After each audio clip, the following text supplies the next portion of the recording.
OPEC దేశాలు కాక కొన్ని మిగిలినటువంటి దేశాలు అంటే గల్ఫ్ దేశాలు కాక మిగిలినటువంటి దేశాల్లో కూడా మనకు ఆయిల్ అనేటువంటిది ఉంది. సో వాళ్ళు ఏం చేశారంటే ఒపెక్ ప్లస్ అనేటువంటి కూటమిని ఏర్పాటు చేసుకున్నారు. ఒపెక్ కాకుండా ఒపెక్ ప్లస్ అనేటువంటి కూటమి అంటే ఒపెక్లో సభ్యులు కాకుండా వేరే సభ్యులు, ఆ సభ్యులు ఎవరు ఉంటారు, మిగిలిన ప్రాంతాల్లో ఆయిల్ కలిగినటువంటి దేశాలు సభ్యులుగా ఉంటాయి.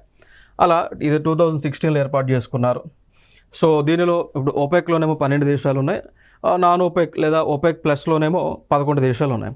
ఈ 11, 12 కలిపితే టోటల్గా ఒపెక్లో కానీ ఒపెక్ ప్లస్ కలిపినటువంటి దేశాలు మొత్తంగా తీసుకుంటే 23 దేశాలు ఉన్నాయి. టోటల్గా 23 దేశాలు ఉన్నాయి.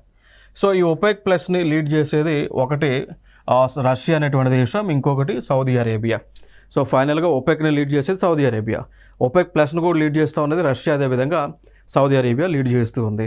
Clear, that is the point. ఇక్కడ షేర్ మనం తీసుకుంటే 40 to 50% of crude oil share అనేది ఈ ఒపెక్ ప్లస్ దేశాల్లో ఉంది. మరి దీనికి ఒపెక్ ప్లస్కి హెడ్ క్వార్టర్ ఉందా అంటే there is no separate headquarter for OPEC. ఓకేనా?